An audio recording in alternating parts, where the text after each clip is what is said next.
Hi friends, ఎలా ఉన్నారు మీరంతా? నేను ఈరోజు ఇందు ఆద్య విలాగ్స్ ఒక చిన్న షార్ట్ వీడియో పెడదామని తీశాను. మా ఊళ్ళో చాలా రోజులకి ఒక పడక వాన పడింది. కానీ అది ఎంత వాన అయ్యా అంటే జస్ట్ ముగ్గుపోయేంత వాన పడింది. అది పెద్ద వానేం కాదు. అయినా సరే అసలు వానలు పడాలి కదా, తాగడానికైనా నీళ్లు ఉండాలి కదా. అందుకని నేను సంతోషంగా ఉన్నాను. ముందు చెట్లకు నీళ్లు అందాయి, నాకు అది సంతోషంగా ఉంది. ఇగో మా పెద్దత్తయ్య గారు, మా చిన్నత్తయ్య గారు మొహాలు కడుక్కోవడానికి పోతా ఉన్నారు. ఇంకా నేనేమో ఈ చెట్లు చూసుకుంటున్నాను. ఇదేమో చుక్కమల్లి చెట్టు, దీనికి 2 పూలు వచ్చాయి. సాల్లే అనిపించిందో ఏమో మరి దానికి. ఇంకా ఇదేమో పక్కింట్లో ఉంటే క్రోటన్ చెట్టు, అది కింద ఉల్లిగడ్డ లాగా ఉంటది, పైనేమో వాటర్ లిల్లీ అంట. లిల్లీ పూలు లాంటివి వస్తాయి. ఆ పక్కనేమో చింత చెట్టు ఒకటి మొలిచింది. అది చింత చెట్టు అసలు ఎవరు వేసారో, ఎట్ట మొలిచిందో కూడా నాకు అర్థం కాలేదు. ఇంకా రాత్రి బట్టలు ఉతుకుదామని చెప్పి బట్టలు బయటేసరికి వాన దెబ్బకి తడిసాయి. ఇంకా ఆ తర్వాతనేమో చాలా గిన్నెలు ఉన్నాయి, పోయి గిన్నెలు కడుక్కోవాలి. ఎప్పటికవుతాయి ఈ పనులన్నీ కూడా నాకు అర్థం కాలేదు. నేను ఎప్పుడైతే లేచానో, నేను లేచేవాడికి 6:30 7 అయిపోయి 6:30 అంటే 6:30 6:15 అయిపోయింది.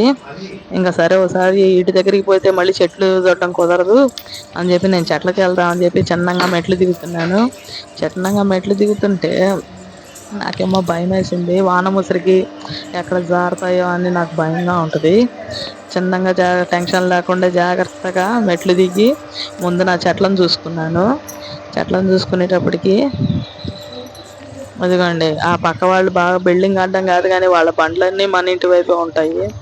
అదిగోండి, ఆ రోడ్డు అంతా ముసురు ముసురుగా ఉంది. గన్నేరు పూలు చిన్న చిన్నగా ఇప్పుడిప్పుడే పూస్తున్నాయి. ఆ మల్లె చెట్టుకి బాగా పురుగు వచ్చింది. ఆ పురుగు ఎట్టపోయిద్దయ్యా అంటే మా అత్తయ్య గారు చెప్పారు గెమాక్సిన్ వేయమన్నారు. గెమాక్సిన్ వేస్తే చీమలు చస్తాయి కానీ చెట్ల పురుగులు కూడా చస్తాయా అనేది నాకు డౌట్. ఇటువైపు ఏమో మందారం, మల్లె, మునగ, జాతి చెట్టు, గోరింటాకు అన్ని కలిపి పెట్టేశాను ఒక్కో దగ్గర. ఇంకా అవి ఎంతవరకు వస్తాయో చూసుకోవాలి. ఆ పక్క వాళ్ళు బిల్డింగ్ కడుతున్నారు కదా, చూపిస్తా పదండి. ఆ పక్క వాళ్ళు బిల్డింగ్ కట్టం కాదు కానీ మనకు నీళ్ళకి చాలా ఇబ్బంది అయిపోయింది.